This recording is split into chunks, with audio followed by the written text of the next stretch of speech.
Hey guys, welcome back to my channel. My name's Stacy. This is basically going to be the books that I've read recently. So some of these I was practically finished with at the end of June, but not quite. And then I've just been working my way through them the first 2 weeks of July. But this is what I've read recently.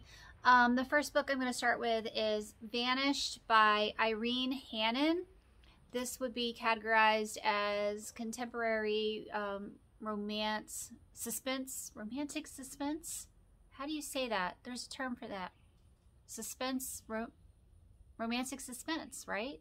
Is that how you say that genre? I really wanted to give this book a go because I loved the description for it. It sounded really interesting. This was about a journalist who is driving home one night in pouring down rain, and she sees a girl who looks terrified suddenly appear like in front of her car, run out in front of her car, and she thinks she hits the girl, but then the girl is missing. The girl isn't, like, there's no sign of the girl. She can't find the girl, and a guy comes to help her, but then he disappears, and just bizarre things are going on with the way that she remembers her accident happening. So she goes to a private investigator to help her try to piece together what happened to her that night. So that is the gist of it. That's what kind of sucked me in.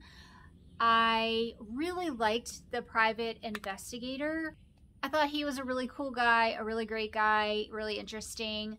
I didn't love her so much. I thought she made terrible decisions. It's one of those things like you hear a noise in the basement and then you go looking for it. What I didn't like is how it all played out in the end. It was really good, like 75% of it, but the way the situation, the bad situation was laid out and described, I didn't get it. It didn't make sense to me. I don't think a person's brain would work the way that it was portrayed in this book. And I don't remember if it was like a mental illness type of thing, but if it was, then I really don't like that. I don't like when a person has a mental illness and they're portrayed as the evil person because they're mentally ill. That is a big turnoff for me. So yeah, I didn't get it. I didn't understand why the bad person was doing the things the bad person was doing. It made no sense to me. I kind of liked it, so I gave it 3 stars. I think there's 2 more books to this series. Not sure if I'm going to pick them up or not. I might, because I did like the private investigator, like the detective agency kind of aspect to the book, and I think the other books follow the other guys who work at the agency. We'll see. The next one I read was the final book in the Bright Empire series by Lawhead. This one was called The Fatal Tree. 5 stars. 5 stars. I do want to say, and because this is the last book of a 5-book series, there's not a whole lot I can say, but I do want to mention that the science aspect of the series, how things were explained with the science of what was going on in the world, because there's time travel, there's dimensions, and then things start to really fall apart. I didn't get it. I didn't get the science. It was really over my head, and I don't know if what they were saying made any sense or not. I mean, maybe it did to a person who has like a degree and that sort of thing, but I didn't get it.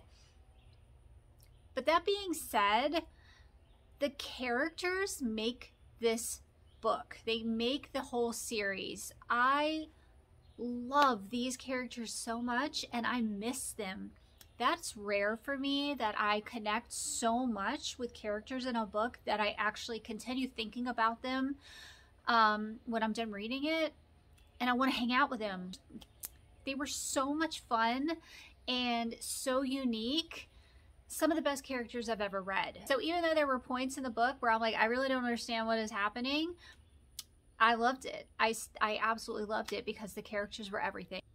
There's also a character. He's in all the books, but he really shines in this last book with his faith. He becomes this like Christ-like character who acts out his faith in the most beautiful, stunning way imaginable. I know I wouldn't have it in me to do what this guy did.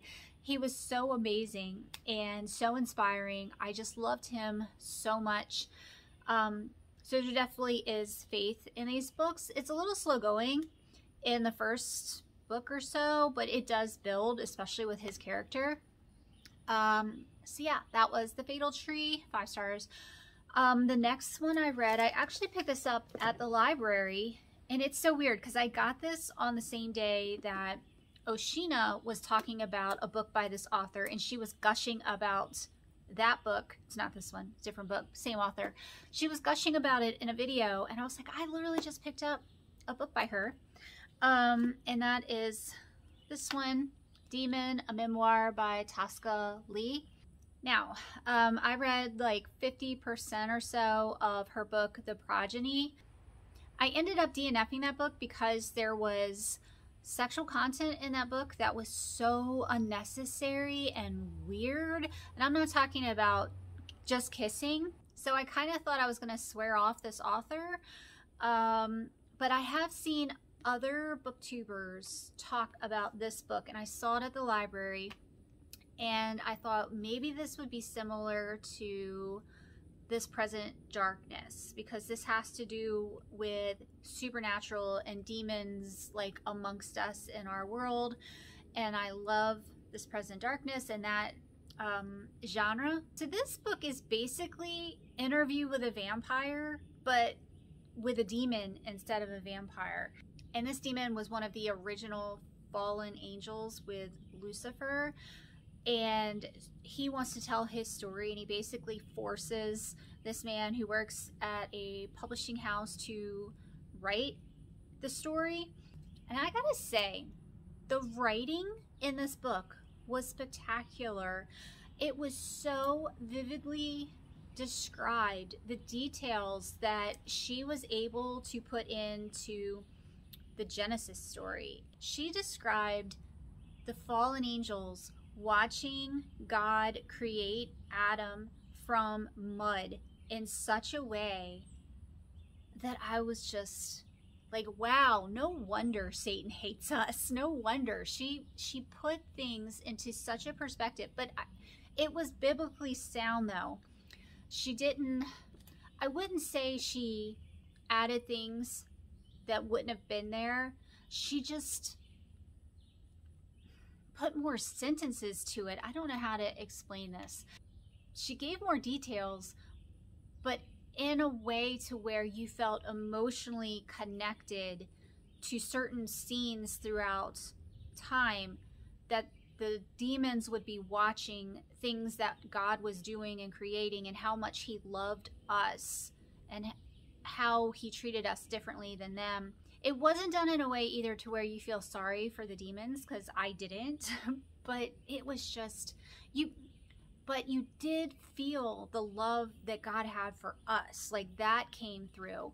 I thought it was beautifully written, but I will say the ending fell super flat. It's written in a way where you're getting this big buildup and you're expecting this big moment in the end, but that big moment never happens.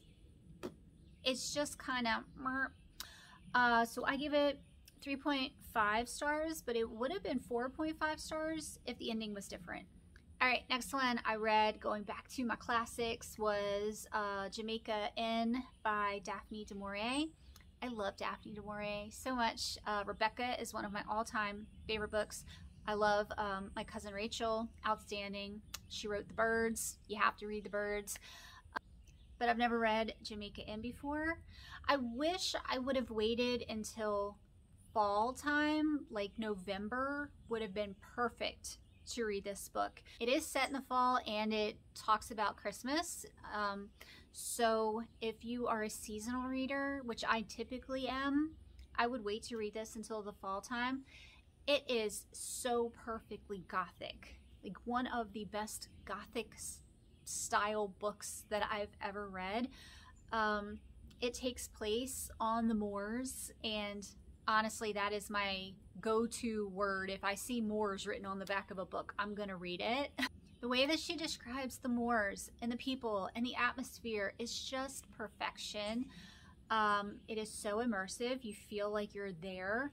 This is about a girl who is an orphan, and she ends up going to live with her aunt and her aunt's husband, who runs Jamaica N, which is basically a den for pirates and terrible people. And when she gets to Jamaica N, she discovers that things are not as they had seemed to her, and she is thrust into a terrible living situation. But she's a very strong, amazing character. I loved her character so much. She's very determined, and she loves her aunt so much. And lots of things happen that I don't want to tell you. Lots of things happen, but then there's also this crazy twist at the end I did not see coming. Had no idea. I was pretty blown away by it. I gave this book 4.5 stars, and if it's a cold, rainy day, you should definitely pick it up. And the last one I finished was this, The Memoirs of Sherlock Holmes. And I just love Sherlock. I love Sherlock so much. It's my happy place. It's my comfort read. This one in particular has the emergence of Professor Moriarty. It is so fun to watch the dynamics or read the dynamics between Sherlock and Moriarty, because they're basically the same person, but one is good and one is evil. And the way that they like play around with each other is just so fascinating. All right, guys, that is all I've got for this video. I hope you all are having a great July. No, it is July, yeah. Hope you're all having a great July, and I will see y'all soon. Bye.